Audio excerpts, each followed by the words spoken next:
Hello అండి, అందరికీ నమస్కారం. ప్రస్తుతానికి మనతో పాటు ఉన్నారు celebrity homeo physician doctor Chetan Raj గారు. నమస్కారం డాక్టర్ గారు. నమస్తే మేడం.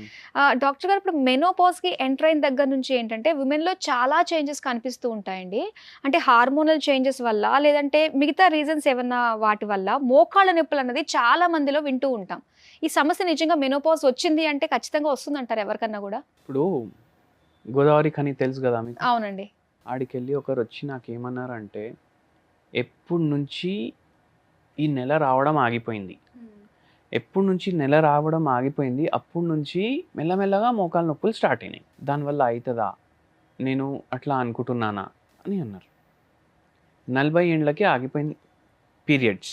ఓకే. ఇప్పుడు జనరలీ 45, 50, 55 వరకు కూడా వస్తుంది కొందరికి, అవునండి. కానీ 40 ఏండ్లకే ఆగిపోయింది. దాని తర్వాత మోకాలు నొప్పులు స్టార్ట్ అయినాయి. అయితే ఏంటంటే ఇప్పుడు కొందరిలో ఏదైతే ఓవం ఉంటుంది కదా, గుడ్డు ఉంటుంది కదా, దాని కౌంట్ తక్కువ ఉంటుంది. ఓకే. మల్టిపుల్ ఫ్యాక్టర్స్ వల్ల అవుతుంది అట్లా. కానీ ఆ కౌంట్ తక్కువ ఉండడం వల్ల ఇప్పుడు వాతావరణం చేంజ్ అవుతుంది బాగా, పొల్యూషన్ పెరుగుతుంది, ఎన్వైరన్మెంటల్ చేంజెస్, గ్లోబల్ వార్మింగ్ అవుతుంది. మళ్ళీ ఆ రీజన్లో చాలా ఫ్యాక్టరీలు ఉంటాయి. ఓకే. ఇప్పుడు ఏరియా ఉంటుంది కదా, గోదావరి ఖని కానీ, మళ్ళీ రామగుండం, మళ్ళీ దాని తర్వాత మంచిర్యాల్, కాగజ్ నగర్, ఇక్కడ వాళ్ళకి ఎక్కువ జాయింట్ పెయిన్లు అవుతాయి. రీజన్ ఏంటంటారు? అంటే ఇండస్ట్రియలైజేషన్ వల్ల. ఓకే. అయితే మళ్ళీ కాలుష్యం కూడా ఇది ఉంటుంది కదా, దానివల్ల అవ్వచ్చు, అయ్యే ఛాన్సులు ఉంటాయి. అయితే ఆ ఫ్యాక్టర్ కూడా ఉండే. మళ్ళీ అర్లీ మెనోపాజ్, ఎందుకంటే ఓవం కౌంట్ తక్కువ ఉంది. ఓవం అంటే ఇప్పుడు గుడ్డు ఉంటుంది కదా, ఎవ్రీ మంత్ ఒక గుడ్డు రిలీజ్ అవుతుంది. ఒకవేళ ప్రెగ్నెన్సీ రాకపోతే పీరియడ్స్ వచ్చేస్తాయి, ఆ గుడ్డు వేస్ట్ అయిపోతుంది. అట్లా ఏమవుతుంది అంటే మెల్లమెల్లగా గుడ్లు ఖతం అయిపోతాయి.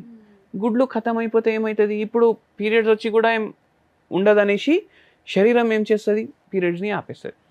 దాని తర్వాత కొందరికి పోస్ట్ మెనోపాజల్ ఆస్టియోఆర్థరైటిస్ అవుతుంది. అప్పుడు దాకా బాగానే ఉన్న వాళ్ళకు కూడా పోస్ట్ మెనోపాజల్ అవుతుంది. అర్లీ మెనోపాజ్ కూడా అయింది కదా, అయితే పోస్ట్ మెనోపాజల్ ఆస్టియోఆర్థరైటిస్ అవుతుంది. ఏమంటున్నారు, ఇట్లా శరీరంలోకి వెళ్ళి ఇట్లా వేడి గాలి వస్తుంది బయటికి, హాట్ ఫ్లాషెస్ అంటారు. హాట్ ఫ్లషెస్ ఇట్లా కూసుంటే కూడా వస్తుంది. డైలీ కోల్డ్ వాటర్ బకెట్లో నింపుకొని దాంట్లో ఐస్ వేసుకుంటున్నారు, ఐస్ వేసుకొని కాళ్ళు దాంట్లో వేసి పెట్టుకుంటున్నారంట. అట్లా హాట్ ఫ్లషెస్ వస్తున్నాయి, మళ్ళీ రిలీఫ్ అనేది ఉండలేదు. ఓకే. మనం అడిగినాం, స్ట్రెస్ కూడా ఏమైనా ఉందా, ఏమైనా స్ట్రెస్ కూడా ఉందా మీకు అంటే, ఉంది అన్నారు. ఏముంది అంటే, మా పిల్లలు వినరు, చదువుమంటే చదవరు, 95% మార్క్స్ రావు, 91, 92 వస్తాయి. అంతవరకు వచ్చినా కూడా ఇట్లా ఆలోచించి నిద్ర చక్కగా వస్తలేదు.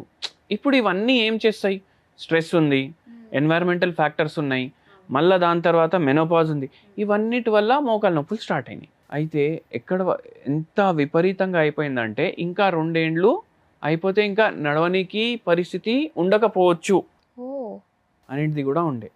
మళ్ళీ నిల్చొని పని చేయడం, అన్ని పనులు చూసుకోవడం, అవన్నీ కూడా చాలా కష్టం అయిపోయినాయి. అయితే మనం ఏం చెప్పినామంటే, హోమియోపతి మందులు వాడండి, మీకు ఉన్న కాడ ఆగుతుంది, దాని తర్వాత మెల్లగా తగ్గడం కూడా స్టార్ట్ అవుతుంది అని చెప్పినాం. మందులు ఇవ్వడం స్టార్ట్ చేసినాము. ఇప్పుడు ఏంది అంటే మనకు ఏమన్నారు, ఇప్పుడు వరకు ఎన్నో ట్రీట్మెంట్లు తీసుకున్నారు, కానీ గోళీ వేసుకోవడం వల్ల కొన్ని గంటలకి మళ్ళీ నొప్పి రావడం. ఓకే. అయితే ఇప్పుడు మనం మందులు ఇచ్చినాక 4 నెలల్లో 80% నొప్పి తగ్గింది ఆ పేషెంట్కి. ఇది డ్యామేజ్ కూడా ఉంది, కార్టిలేజ్ డ్యామేజ్ కూడా ఉంది, అన్నీ ఉన్నాయి. 80% నొప్పి తగ్గింది. మళ్ళీ దాని తర్వాత మనం హోమ్ రెమెడీ కూడా చెప్పినాం పేషెంట్. హోమ్ రెమెడీ ఏమని చెప్పినాం, ఇప్పుడు హాట్ ఫ్లషెస్ వస్తున్నాయి, ఏం చెప్పినామంటే మీరు కుండలో నీళ్లు నింపుకోవాలి, దాంట్లో మీరు వాము వేసి వదిలేసేయాలి, ఒక స్పూన్ రెగ్యులర్లీ క్లీన్ చేస్తూనే ఉండాలి, మళ్ళీ వాము వేసి వదిలేసేయాలి, తాగినప్పుడు ఆ నీళ్లు తాగాలి. ఎప్పుడు తాగినా వామ్ వాటర్ ఏం కాదంటారా? ఏం కాదు, మంచిదే హెల్త్కి. మళ్ళీ దాంతోపాటు ఇంకోటి కూడా చెప్పినాము, ఒక ప్యాన్ తీసుకోవాలి, పొయ్యి మీద పెట్టాలి, దాంట్లో ఏమేయొద్దు, నూనె వేయొద్దు, నెయ్యి వేయొద్దు, ఏమేయొద్దు, ఉప్పు వేయాలి, 1 స్పూన్ ఉప్పు వేయాలి, 2 స్పూన్స్ వాము వేయాలి, జర మంచిగా వేడిగా అయిపోతుంది కదా, దాని తర్వాత అది ఒక హ్యాంకర్చిఫ్లో నింపుకోండి, ఒక బట్టలో నింపుకోండి వేడి వేడిగా ఉండేటప్పుడు. అది మంచిగా పట్టుకొని ఇది పోట్లీ ఓ. మసాజ్ అవి ఇవి చేస్తారు కదా, కాపడం పెడతాం అని చెప్పేసి అంటారు కదా, ఆ, వేడి అట్లా వేడిగా. మీరు దానికి మీ మోకాల పైన కొద్దిసేపు పెట్టండి. దీంతో సూదింగ్ ఎఫెక్ట్ వస్తుంది. ప్లస్ వాములోకి వెళ్ళి మీకు ఫ్లేవోనాయిడ్స్ ఏమున్నాయి, యాంటీ ఆక్సిడెంట్స్ ఏమున్నాయి అవి మీకు ఇక్కడ అంటుతాయి. మళ్ళీ ఆ వేపర్స్కి కూడా మీకు కొంచెం రిలీఫ్ అనేది అనిపిస్తుంది. ఓకే. ఇట్లా మీరు ట్రై చేసి చూడొచ్చు, మంచిగా మీకు రిలీఫ్ కూడా అనిపిస్తుంది. ఓకే. సో దీంతో పాటు ఈ హోమ్ రెమెడీస్ తో పాటుగా హోమియోపతి మందుల్ని కూడా వాడుతూ ఉంటే వాడితే మనకి ఆ నొప్పి ఇంటెన్సిటీ తగ్గడంతో పాటుగా పూర్తిగా తగ్గిపోతుంది, నొప్పి కూడా తగ్గిపోతుంది, ఆర్థరైటిస్ కూడా తగ్గిపోతుంది. ఒక నిజంగా ఆర్థరైటిస్ వచ్చిందంటే జీవితాంతం మందులు వాడాల్సిందే అంటూ ఉంటారు, కానీ వాటర్ కన్సంప్షన్ మంచిగా పెట్టాలి. వాటర్ కన్సంప్షన్ చాలా మంది పెట్టరు, సో అది కూడా ప్రాబ్లం కాజ్ చేస్తుంది. ఓకే.